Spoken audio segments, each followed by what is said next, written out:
Bismillahirrahmanirrahim. Assalamualaikum warahmatullahi wabarakatuh. Nama saya Syakir bin Saiful Nizam, A203318 akan membentangkan laporan projek bagi kursus kepimpinan abad ke-21.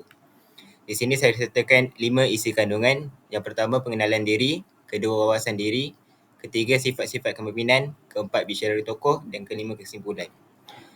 Nama yang diberi Syakir bin Saiful Nizam, berumur 20 tahun. Lahir pada 4 Ogos 2004 di seberang jaya Pulau Pinang dan kini menetap di Kajang, Selangor.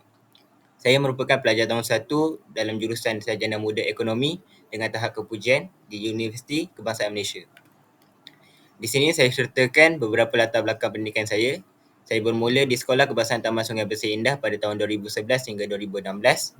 Kemudian di Sekolah Sultan Alam Shah pada tahun 2017 hingga tahun 2021 dan menyambung pengajian di Kolej Matrikulasi Kedah pada tahun 2022 sehingga 2023 dan kini berada di Universiti Kebangsaan Malaysia. Di sini saya sertakan 3 perancangan bagi jangka panjang saya, iaitu yang pertama bergraduasi dengan cemerlang, kedua mendapat kerjaya dan ketiga keseimbangan dalam kehidupan. Bagi aspek graduasi, saya mempunyai impian untuk menjadi salah seorang graduan UKM dengan CGPA 4.0 dan anugerah dekan. Kedua, aspek kerjaya, saya bercita-cita untuk menjadi seorang pengaudit di Bank Negara Malaysia dan cita-cita ini diinspirasikan oleh kerjaya bapa saya sendiri. Dan ketiga, kehidupan seimbang. Saya mengharapkan kehidupan selepas graduasi mempunyai kehidupan yang seimbang dari sudut kewangan dan juga dari sudut kerjaya. Seterusnya kita bergerak pada sifat-sifat kepimpinan dalam diri. Di sini saya sertakan 5 sifat yang ada dalam diri saya, iaitu sifat adil, kedua sifat sabar, ketiga sifat integriti, keempat sifat berani dan kelima sifat memberi hikmat. Bagi sifat yang pertama iaitu sifat adil, dari sudut istilah berpihak kepada yang benar, berpegang pada kebenaran, tidak berat sebelah, tidak melebihkan yang satu daripada yang lain. Bagi saya dalam diri, saya mempercayai diri saya bersikap adil dalam melakukan tugasan dan apa yang perlu dipertingkatkan adalah dengan memfikirkan perlu bersikap adil ketika melakukan tugasan dan juga di luar waktu kerja. Kedua, sifat sabar. Dari sudut istilah, tidak terburu-buru, kekal tenang, menahan, mengawal perasaan. Bagi saya dalam diri, saya diajar dari kecil agar sentiasa bersifat sabar dalam semua keadaan, maupun terhadap ahli keluarga, rakan-rakan, pelajaran orang awam dan lain-lain. Dan saya memikirkan apa yang perlu dipertingkatkan adalah sentiasa bersikap sabar dengan segala ujian yang diharungi kerana saya mempercayai terdapat hikmah di sebalik apa yang berlaku. Ketiga, sifat integriti.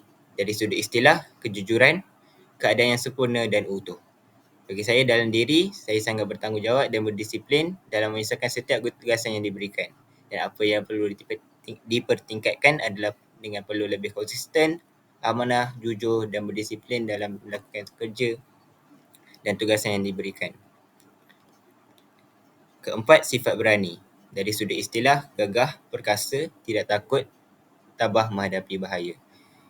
Bagi saya dalam diri saya bersikap berani mengambil cabaran dan menghadapi risiko yang bakal dihadapi. Dan apa yang perlu dipertingkatkan adalah dengan lebih berani dan yakin untuk bergaul dengan orang ramai. Dan sifat yang terakhir adalah sifat memberi hikmat. Dari sudut istilah, hormat, takzim, sopan santun, perbuatan yang menunjukkan kesetiaan dan juga berbakti. Bagi saya dalam diri saya amat membantu orang yang memerlukan dan saya juga pernah menyertai beberapa aktiviti sukarelawan. Dan apa yang perlu dipertingkatkan oleh diri saya adalah dengan sentiasa bersedia untuk memberi khidmat bantuan kepada siapa sahaja pada bila-bila masa dan di mana juga. Seterusnya kita bergerak pada bicara tokoh. Dan tokoh yang saya pilih adalah Tun Dr. Mahathir. Nama yang diberi adalah Tun Dr. Mahathir bin Haji Muhammad, lahir pada 20 Disember 1925 dan berasal daripada Alor, Kedah. Di sini saya sertakan beberapa sumbangan tokoh, antaranya beliau merupakan Perdana Menteri Malaysia ke-4 dan ke-7. Beliau digelar Bapa Pemodenan bagi Malaysia. Beliau juga memperkenalkan wawasan 2020 dan juga dasar pandang ke timur. Seterusnya beliau memperkasakan bahasa Melayu dan juga menjadikan bahasa Melayu sebagai bahasa kebangsaan dan juga bahasa pengantar bagi negeri Malaysia. Beliau juga merupakan seorang pengasas kereta automotif pertama Malaysia iaitu yang berjenama Proton. Dan yang terakhir, beliau mengusulkan dasar ekonomi baharu bagi memajukan orang Melayu setanding dengan kaum-kaum yang lain. Akhir sekali, kesimpulan, secara keseluruhannya, semua manusia memiliki sifat dan cara mereka yang tersendiri. Saya mempercayai bahawa seluruh manusia adalah seorang pemimpin. Pemimpin itu bukan hanya sahaja seorang ketua, tetapi juga menjadi seorang yang berpengaruh dan membawa pengaruh yang baik kepada semua orang. Bagi saya sebagai seorang Muslim, tokoh dan pemimpin yang sebenar adalah dari sudut para Rasul dan Nabi, terutamanya Nabi Muhammad SAW. Rasulullah SAW banyak mengajar kita agar sentiasa bersikap baik dengan semua orang menerusi cerita teladan dan sifat-sifat yang telah diperlihatkan oleh baginda. Kita seharusnya bersyukur kerana memiliki seorang pemimpin yang sangat hebat kerana baginda sebenarnya mengajar kita erti kehidupan yang sebenar. Sekian daripada saya. Terima kasih.